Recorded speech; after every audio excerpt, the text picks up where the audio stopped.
সুপ্রভাত বন্ধুরা, আজ হলো 27শে ফেব্রুয়ারি শুক্রবার।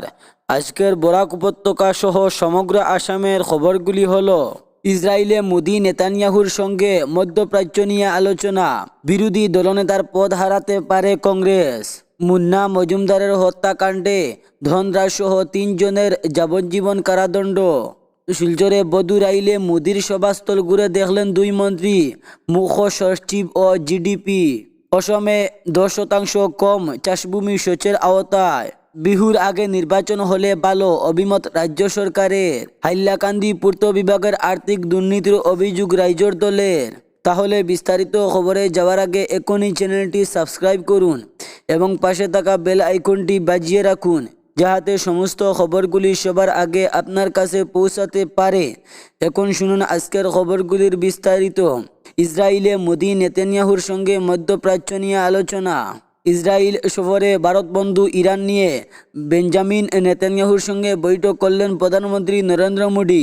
টুইট করে দ্বিপাক্ষিক বৈঠকের বিষয়ে মোদি বলেন, আমরা দুই দেশের দ্বিপাক্ষিক সম্পর্ক আরও গভীর ও শক্তিশালী করার লক্ষ্যে বিস্তৃত নিয়ে আলোচনা করেছি। পাশাপাশি মধ্যপ্রাচ্যের সাম্প্রতিক অস্থিরতা নিয়ে গভীর আলোচনা হয়েছে বলে দাবি করেন নামো। টুইটার হ্যান্ডেলে মোদি লিখেছেন, প্রধানমন্ত্রী নেতানিয়াহুর সঙ্গে আমার একটি চমৎকার বৈঠক হয়েছে।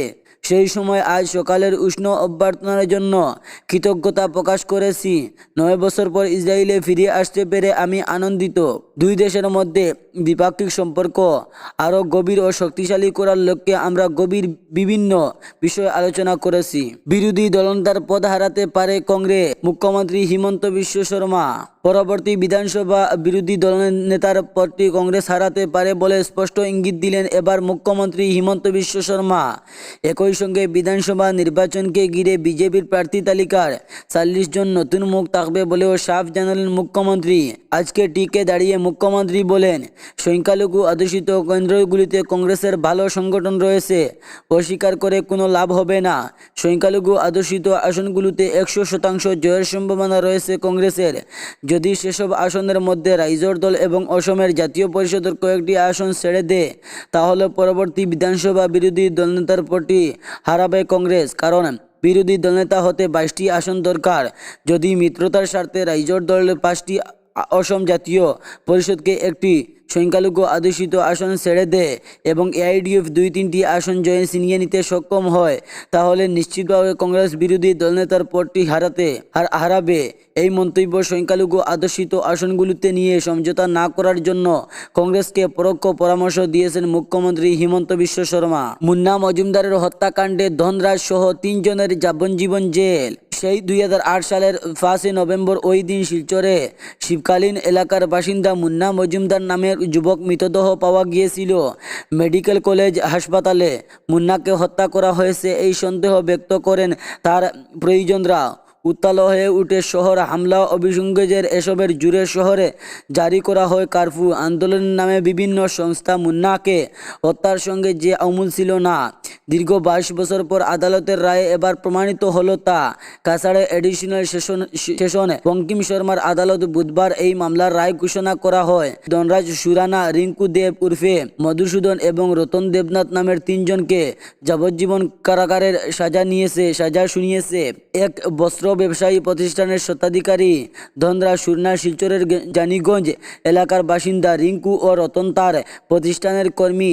তারা 2 জন বাড়ি উদারবন্দে মৃত মুন্না মজুমদার ও কাজ করতেন ধনরাজের প্রতিষ্ঠানে। 2008 সালের 5 নভেম্বর পরিজন ও প্রতিবেশীরা শিলচর মেডিকেল কলেজ হাসপাতালে মুন্নাকে মৃত অবস্থায় পড়ে থাকতে দেখেন। শিলচরে বুধুরাইলে মোদির সভাস্থলে ঘুরে দেখলেন 2 মন্ত্রী, মুখ্য সচিব ও জিডিপি। আগামী 14 মার্চ বরাক উপত্যকা আসছেন প্রধানমন্ত্রী নরেন্দ্র মোদি। প্রধানমন্ত্রীর সভা হবে শিলচর শহরে অবস্থিত অন্দিকারপুর 3য় খণ্ড বুধুরাইলে সংলগ্ন এলাকায়। এদিন 2 মন্ত্রী কৌশিক রায় ও কৃষ্ণেন্দু পাল সহ রাজ্যের মুখ্য সচিব রবি কুটা এবং পুলিশ প্রধান হরমিত সিংরা সভাস্থলে গিয়ে সবকিছু খতিয়ে দেখেন। এরপর জেলা কমিশনের কার্যালয়ে বিভিন্ন নিরাপত্তা সংস্থার আধিকারিক ও সংশ্লিষ্ট অন্যান্যদের সঙ্গে এক বৈঠক মিলিত হয়ে প্রস্তুতি নিয়ে পর্যালোচনা করেন।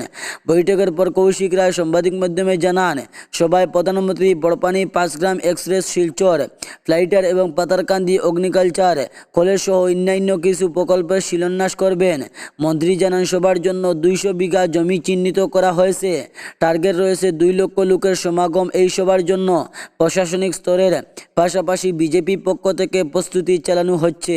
অসমে 10% কম চাষাভূমি সেচের আওতায়। সুচ সম্ভাবনা সৃষ্টি দাবি থাকলেও বাস্তবে তার ব্যবহৃত অত্যন্ত সীমিত। এমনই চিত্র উঠেছে রাজ্যের অর্থনৈতিক সমীক্ষা 2025 এবং 26 সমীক্ষা অনুযায়ী। অসমে মোট আবাদি জমির 10% কম এলাকায় সরকারি সেচ প্রকল্পের সুবিধা পৌঁছেছে, যা কৃষিক্ষেত্রে বড় উদ্বেগের বিষয় হয়ে উঠেছে। যেখানে লক্ষ্যমাত্রা হল 12.6 লক্ষ হেক্টর চাষের জমি। সমীক্ষার উল্লেখ করা হয়েছে সেচ বিভাগ গত বছরের মার্চ পর্যন্ত 8.84 লক্ষ হেক্টর জমিতে সেচ সম্ভাবনা সৃষ্টি করেছে। বিভাগীয় প্রকল্পগুলিতে চূড়ান্ত সেচ সম্ভাবনা ধরা হয়েছে 12.6 লক্ষ হেক্টর, কিন্তু বাস্তবে 2024-25 অর্থবর্ষের সেচে সুবিধা ব্যবহার করা হয়েছে মাত্র 2.93 হেক্টর জমিতে। বিহুর আগে নির্বাচন হলে ভালো অভিমত রাজ্য সরকারের। তার সরকার বিহুর আগে নির্বাচন চায়, সে কথা ফের বললেন মুখ্যমন্ত্রী হিমন্ত বিশ্ব শর্মা। বুধবার টিকে দাঁড়িয়ে সাংবাদিকদের মুখ্যমন্ত্রী বলেন, বিহুর আগেই ভোট পর্ব শেষ করার জন্য নির্বাচন কমিশনকে অনুরোধ জানিয়েছে সরকার। আর বিহুর আগেই নির্বাচন হলে ভালো, কারণ বিহুর পাশাপাশি প্রচার পর্বেও নিরাপত্তা দিতে হবে। ফলে বিহুর পরে নির্বাচন হলে কঠিন চ্যালেঞ্জ হয়ে দাঁড়াবে। এছাড়া বিহুর পরে বৃষ্টি শুরু হয়, তখন আর নির্বাচন হলে অসুবিধা হবে।